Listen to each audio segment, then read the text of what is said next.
Hello नमस्कार साथियों। स्वागत है आपका हमारे YouTube channel OP edu point पर। आज हम पढ़ रहे हैं कक्षा 8 की प्रश्नमाला 5 वर्ग और वर्गमूल। तो सबसे पहले किसे कहते हैं वर्ग, ये पढ़ रहे हैं। देखो, वर्ग क्या होता है? कोई संख्या दे रखी है, इस संख्या को स्वयं से ही गुणा कर दिया जाए एक बार और, तब क्या होता है? वो वर्ग होता है। तो इस प्रकार यहाँ संख्या लिख दी मैंने, 4 लिख दी है। अगर 4 को 4 से ही गुणा कर दिया जाए, ये होता है 4 का वर्ग, यानी बराबर में हो जाता है 16। 5 है, 5 को 5 से ही गुणा कर दिया जाए तो हो जाता है 5 का वर्ग, यानी 25। ये होता है संख्याओं का वर्ग, यानी संख्या को उसी संख्या से गुणा कर दो एक बार और, जो आंसर आएगा वो क्या होगा? उसका वर्ग होगा। वर्गमूल क्या होता है? इनका उल्टा होता है। देखो, जिस प्रकार ये 4 का वर्ग 16 है, तो 16 का वर्गमूल क्या आ जाएगा? 4 आ जाएगा। 5 का वर्ग 25 है, तो 25 का वर्गमूल क्या आ जाएगा? 5। ये वर्ग और वर्गमूल एक दूसरे के विपरीत होते हैं। अब इसके बाद में कम से कम हमें 1 से लेकर के 20 तक संख्याओं के वर्ग याद होने चाहिए। ठीक है, तो देखो, 1 होता है 1 का वर्ग हमेशा 1 होता है, 2 का वर्ग हमेशा 4 होता है, 3 का वर्ग 9, 4 का वर्ग 16, 5 का वर्ग 25, 6 का वर्ग 36, 7 का वर्ग 49, 8 का वर्ग 64, 9 का वर्ग 81 और 10 का वर्ग 100। ये 1 से लेकर के 10 तक वर्ग हो गए।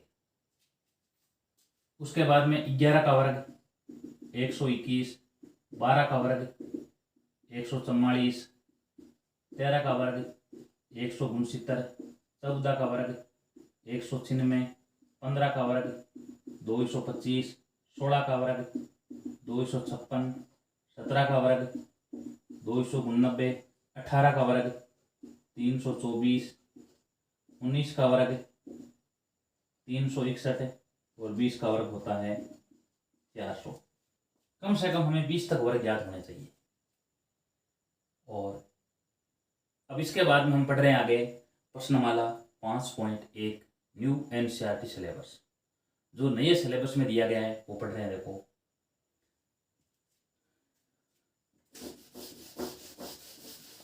तो सबसे पहले पढ़ रहे हैं। देखो,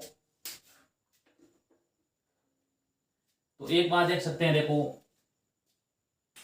जिस संख्या का इकाई अंक 1 होता है, 4 होता है, 9 होता है, 5 होता है, 6 होता है, वो संख्या एक पूर्ण वर्ग संख्या हो सकती है। पूर्ण वर्ग यानी किसी न किसी संख्या का ये वर्ग हो सकते हैं, जिसका इकाई अंक क्या हो? 1 हो, 4 हो, 9 हो, 5 और 6, वो एक पूर्ण वर्ग संख्या होती है। और क्या होने चाहिए? शून्य अंत में एक सम संख्या में होने चाहिए। शून्य अंत में 2 हो सकते हैं। देखो, 2 शून्य हो सकते हैं, 4 शून्य हो सकते हैं। शून्य क्या होने चाहिए? अंत में सम संख्या में होने चाहिए। वो संख्या एक पूर्ण वर्ग संख्या हो सकती है। ये भी हमें याद रखना है। अब जिस संख्या इकाई अंक देखो 2 आ जाए, 3 आ जाए, ठीक है, 7 आ जाए, 8 आ जाए, एक केवल एक 0 आ गया है अंत में, 3 0 आ गए, तो वो संख्या पूर्ण वर्ग संख्या कभी नहीं होती है। ये संख्या पूर्ण वर्ग हो सकती है जिस संख्या इकाई अंक 1, 4, 9, 5 है और शून्य क्या दिए गए हो? सम संख्या में दिए गए हो। वो संख्या एक पूर्ण वर्ग संख्या हो सकती, जरूरी नहीं होना, केवल हो सकती है। और 2, 3, 7, 8 और शून्य की संख्या अगर विषम में दी गई है तो वो संख्या कभी भी एक पूर्ण वर्ग संख्या नहीं होगी। ठीक है, इसके बाद में हमें पहला प्रश्न दिया गया, इसका शुरू कर रहे हैं। देखो, इसका पहला प्रश्न, निम्नलिखित संख्याओं के वर्गों के इकाई अंक क्या होंगे? लिखा गया 81। पूछा गया है 81 के वर्ग का इकाई अंक क्या होगा? कैसे ज्ञात करते हैं? देखो, इसका जो 1 है, इस 1 का क्या कर दो आप? वर्ग कर दो। 1 का वर्ग क्या आएगा? देखो, 1 आएगा, यानी इसका वर्ग करेंगे तो इस इकाई अंक क्या आएगा? 1 आएगा। इकाई अंक बराबर में 1, यानी क्या करना है आपको? एक ही काम करना है, इकाई अंक दे रखा उसका वर्ग कर दो। क्या कर दो? इकाई अंक का वर्ग। इकाई अंक का वर्ग करने मान जो उसका इकाई आएगा वो ही क्या होगा? इस पूरी संख्या के वर्ग का इकाई अंक होगा। दूसरा दे रखा है, देखो 272 दे रखा है, 272। अब 272 का इकाई अंक 2 है, 2 का वर्ग कर दो, 2 का 4 आएगा, यानी इस पूरी संख्या के वर्ग का इकाई अंक बराबर 4। तीसरा प्रश्न 799 दे रखा है देखो। अब इसका इकाई अंक 9 है तो 9 का वर्ग 81। 81 का इकाई अंक 1 है, इसलिए इसका वर्ग करेंगे तो इकाई अंक क्या आएगा? 1 आएगा। इकाई अंक बराबर 1। इसके बाद में 4 नंबर। 4 में दे रखा है 3853, 3853। इसका इकाई अंक 3 है, 3 का वर्ग 9 होगा। यानी इस पूरी संख्या का वर्ग करेंगे, इकाई अंक बराबर 9 होगा। इकाई अंक बराबर 9। पांचवा दे रखा 1234। इसका इकाई अंक 4 है, 4 का वर्ग कर दो बराबर 16। यानी इस संख्या का वर्ग का इकाई अंक बराबर 6 आएगा। इकाई अंक बराबर 6। 6 नंबर दे रखा है 26,387। अब यहाँ इकाई अंक 7 है, 7 का वर्ग यानी 7 का अंक 7 गुणा 7 49 आ जाएगा। इसका इकाई अंक 9 है, यानी इस पूरी संख्या के वर्ग का इकाई अंक बराबर 9 आएगा। इकाई अंक बराबर 9। इसके बाद में देखो आगे 7 नंबर दे रखा है, ठीक है। 7 दे रखा है 52,698। 7वां दे रखा है 52,698। अब इसका इकाई अंक 8 है, 8 का वर्ग करो 64 आएगा। 64 का इकाई अंक 4 है, इसलिए पूरी संख्या के वर्ग का इकाई अंक बराबर 4 होगा। इकाई अंक बराबर 4। इसके बाद में आगे 8वां दे रखा है 99,880। 99,880। अब इकाई अंक 0 है तो 0 का वर्ग करेंगे क्या आएगा? देखो 0 आएगा, यानी इस संख्या का वर्ग का इकाई अंक बराबर 0 होगा। इकाई अंक बराबर 0। आगे 9वां दे रखा है इसका 12,796। 12,796। अब इसमें देखो 6 इकाई अंक, 6 का वर्ग बराबर में 36। 6 का इसका इकाई अंक 6 ही है, इसलिए इस पूरी संख्या का वर्ग का इकाई अंक बराबर 6 होगा। इकाई अंक बराबर में 6। अब अगर 10वां दे रखा है, 10वां इकाई अंक 5 है तो 5 का वर्ग 25 होगा। 25 का इकाई अंक 5 होगा, इसलिए इस संख्या के वर्ग का इकाई अंक क्या आएगा? 5 आएगा। ये हो गया सवाल नंबर पहला। इसके बाद में आगे दूसरा पॉइंट करें। दूसरा प्रश्न, निम्नलिखित संख्याएं स्पष्ट रूप से पूर्ण वर्ग नहीं है, कारण दीजिए। 1057, 23,453, 7,928, 22,222। ठीक है, ये दिया गया है। अब ये पूर्ण वर्ग ध्यान है क्यों नहीं है? अभी बताया था क्योंकि ये पूर्ण वर्ग, क्योंकि इसका इकाई अंक क्या है? 7 है। क्योंकि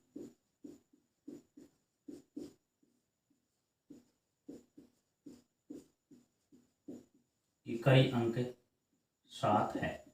अभी बताया था जिस संख्या का इकाई अंक 1 आ जाए, 4 आ जाए, 5 आ जाए, 6 आ जाए, ये तो एक पूर्ण वर्ग संख्या होती है। और जिस संख्या इकाई अंक 2 आ जाए, ठीक है, उसके बाद में 7 आ जाए, 8 आ जाए, ठीक है, 3 आ जाए, वो संख्या पूर्ण वर्ग संख्या नहीं होती है। तो 7 है, इसलिए ये पूर्ण वर्ग संख्या नहीं है। ये पूर्ण वर्ग क्यों नहीं है? क्योंकि इसका इकाई अंक 3 है। क्योंकि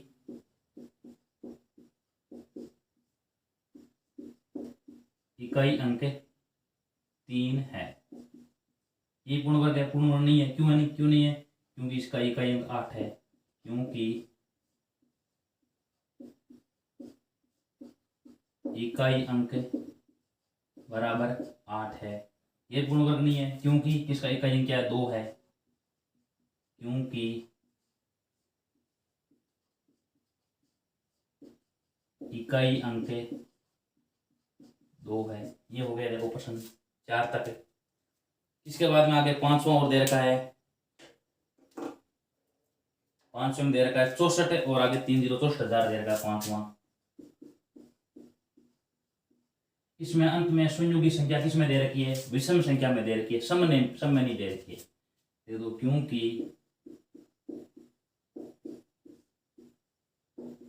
अंत में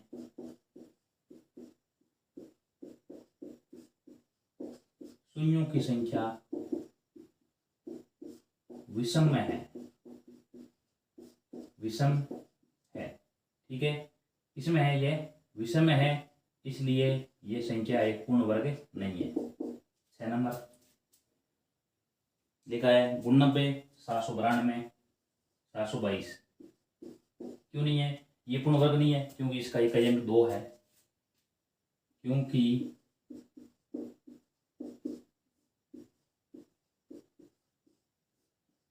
इकाई अंक 2 है।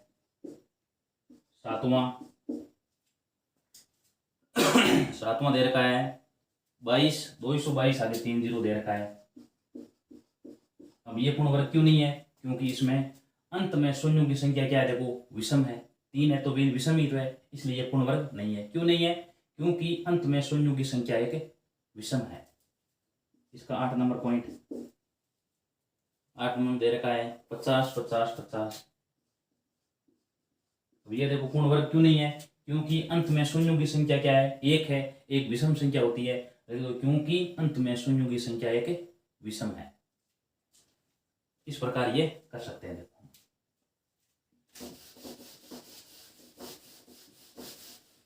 इसका आगे तीसरा प्रश्न है, निम्नलिखित संख्याओं में से किस संख्या का वर्ग एक विषम संख्या होगा? तीसरा,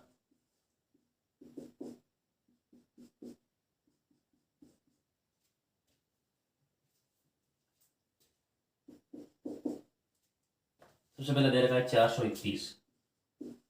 अब बताना है इस संख्या का वर्ग एक सम संख्या होगा विषम संख्या होगा। तो आपको क्या करना है? एक का वर्ग कर दो।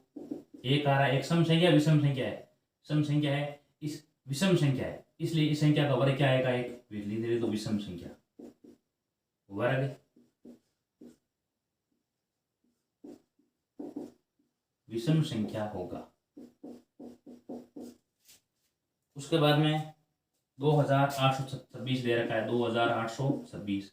अब 6 का वर्ग कर दो, 6 का वर्ग 36 आएगा, 36 का इकाई अंक 6 है। अब 6 सम है विषम है, सम संख्या है, इसलिए लिख दो वर्ग सम संख्या होगा,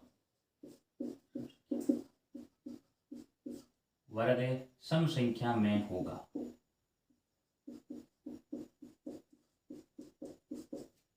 उसके बाद 3 नंबर पॉइंट दे रखा है इसका 7779। इकाई अंक 9 है, 9 का वर्ग 81, 81 का इकाई अंक 1 है, इसलिए वर्ग विषम संख्या होगा, विषम संख्या में होगा।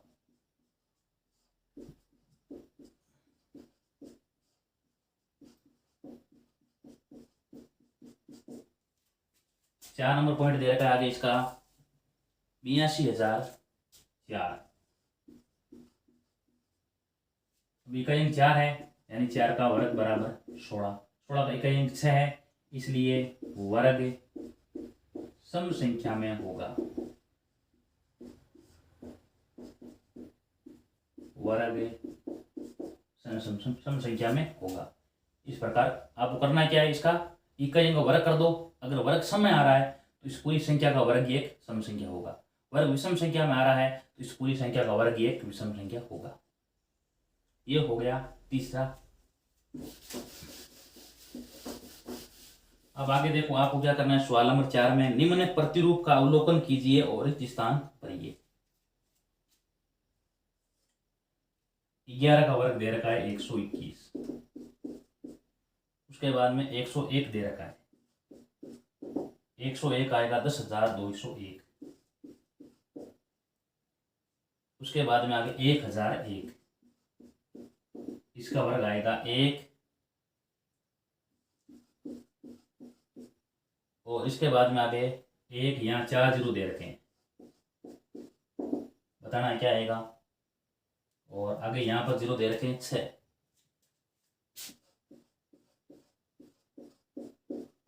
ये बताना है खाली स्थान में क्या आएगा। देखो देखते हैं, जब यहाँ देखो शून्य एक भी नहीं है तो दो के आगे भी जीरो नहीं है, दो के पीछे भी जीरो नहीं है। जब एक शून्य बीच में आ गया तो दो के आगे भी जीरो, दो के पीछे भी जीरो। शून्य दो आ गया तो दो के आगे भी दो जीरो, दो के पीछे भी दो जीरो।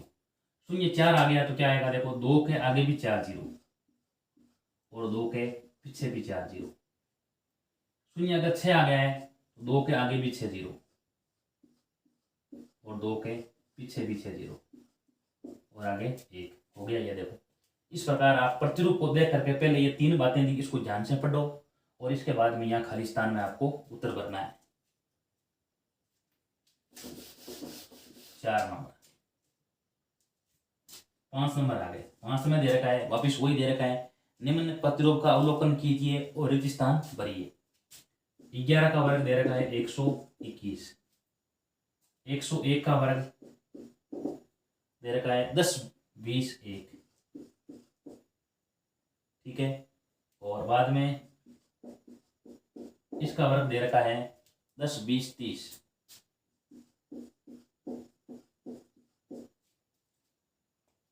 उसके बाद में आगे 3 जीरो दे रखे हैं बीच में, अगली बार ये बताना है आपको। और उसके बाद में यहाँ एक संख्या इस स्थान देकर के वर्ग दिया गया है और बराबर में 50 तक लिखा गया है। 10 20 30 40 50 40 30 20 1। हल करते हैं, कैसा उत्तर आएगा देखो इसका। यहाँ पर है एक भी जीरो नहीं है तो यहाँ केवल 2 लिख दिया है। 0 1 है तो क्या लिखा है 10, 1 0 तो लिखा है 10 और 20, 2 0 है तो लिखा है 10 20 30 लिखा गया है। 1 0 था 10 20 लिखा गया, 2 0 था तो 10 20 30 लिखा गया। अब 0 3 है तो क्या लिखा जाएगा, देखो 40 तक लिखा जाएगा। 10 20 30 40, वापिस देखो कम संख्या हमारा है 30 और 20 और 1।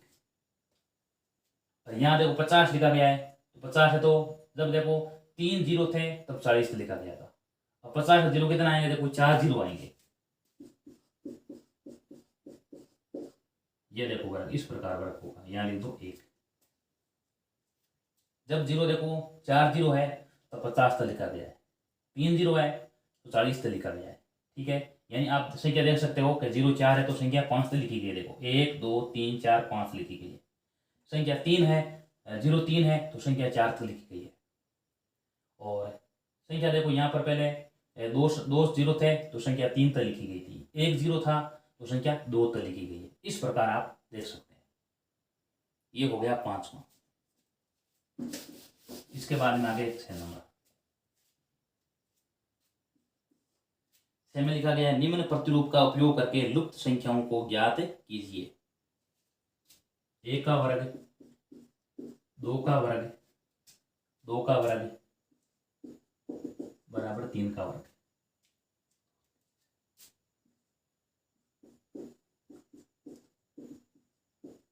दो का वर्ग, 3 का वर्ग, 6 का वर्ग बराबर 7 का वर्ग।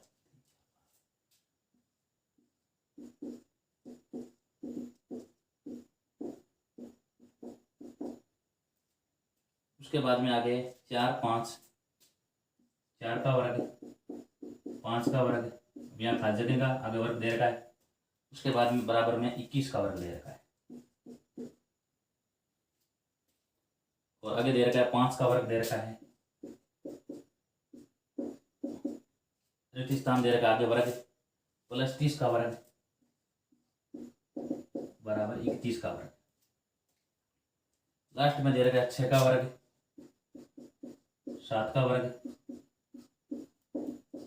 ये बताना, देखो एक 4 जगह रिक्त स्थान दिया गया है, इसको आपको भरना है।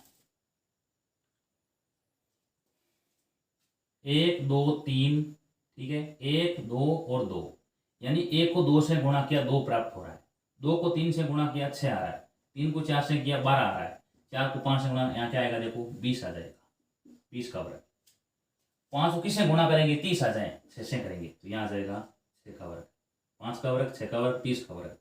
6 को 7 से गुणा किया 42, यहाँ आ जाएगा 42 का वर्ग।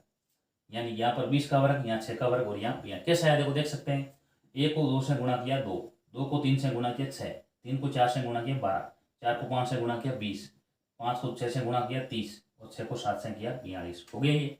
अब ये भर रहे हैं, देखो आगे यहाँ देखो 2 के जस्ट आगे संख्या 3 लिखी गई है, 6 के आगे जस्ट 7, 12 के आगे 13, 20 के आगे 21, 30 के आगे 31, तो यहाँ क्या आएगा देखो 43 में 43 का वर्ग।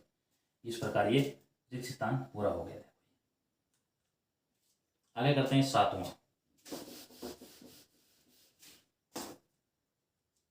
लिखा है योग संक्रिया किए बिना योगफल ज्ञात कीजिए। योग संक्रिया आपको नहीं करनी है। 1, 3, 5, 7 और 9। अब यहाँ संख्याएं कितनी देखो 1, 2, 3, 4, 5 संख्याएं, यानी 5 का वर्ग कर दो, आंसर आएगा 25, यानी इसका योग आएगा 25। दूसरा संख्या दे रखी है 23 तक दे रखी है, देखो 19 तक दे रखी है।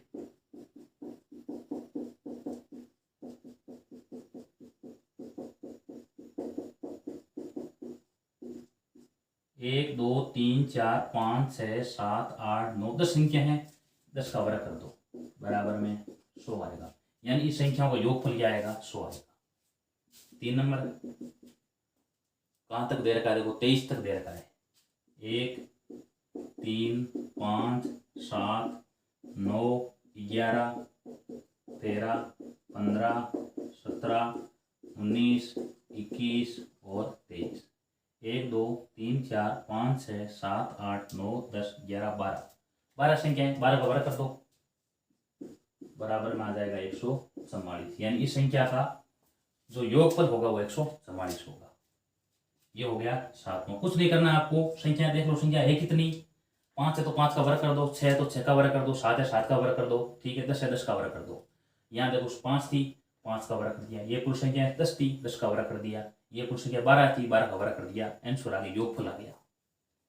8वें का पहला, 49 को 7 संख्याओं के योगफल के रूप में लिखो। लिख सकते हैं, देखो 1, 3, 5, 7, 9, 11, 1, 2, 3, 4, 5, 6 और ये 7।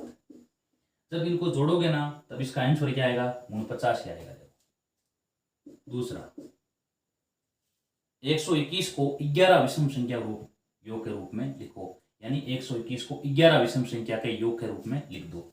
11 लिख दो, इसमें संख्या 1, 3, 5, 7, 9, 11, 13, 15, 17 और 19। देखते हैं कितनी होगी, 1, 2, 3, 4, 5, 6, 7, 8, 9, 10 और आ गई है एक और। ये कितनी होगी देखो 11 संख्या हो गई है। इनका योग करोगे ना तो इसका 49 योग है, इनका योग करोगे तो 121 आएगा। तो ये हो गया 7वां और 8वां। आगे दे रखा है सवाल नंबर 9 का पहला, निम्नलिखित संख्याओं के वर्ग के बीच में कितनी संख्याएं होगी। 12 दे रखा है, 12 बताना है, 12 और 13 के वर्ग के बीच में कितनी संख्याएं हैं। ठीक है, कैसे करेंगे देखो, 13 का वर्ग कर दो और 12 का वर्ग घटा दो, इसमें से बराबर आएगा 169 माइनस 144, आंसर आ जाएगा इसका 25। 25 में से एक और घटा दो 24, यानी 12 के वर्ग में और 13 के वर्ग में संख्याएं 24 बीच में संख्या आएगी। कितनी आएगी बीच में संख्याएं 24। देख सकते हैं, देखो 12 का वर्ग देखो 144 है और 13 का वर्ग 169 है।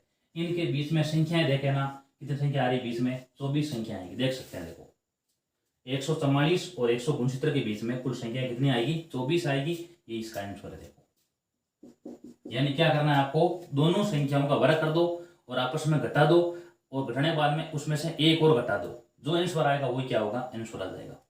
25 और 26 दे रखा है, 25 और 26, 26 का वर्ग माइनस 25 का वर्ग, 676 माइनस 625, 676 में से क्या घटा देंगे 625 घटा देंगे, आंसर क्या आएगा देखो यहाँ 1 और 5। अब 51 में से एक और घटा दो, आंसर क्या आएगा लिखा 50 आ जाएगा। यही क्या देखो इसका आंसर है। यानी 676 के बीच में और 625 के बीच में कुल 50 संख्याएं होगी।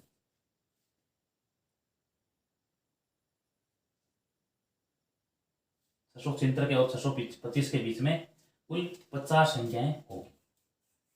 अब इसका 99 और 100 का दे रखा है, कर सकते हैं देखो आगे हम। इस प्रकार ये प्रश्न वाला 6 पॉइंट ये कंप्लीट हो चुकी है।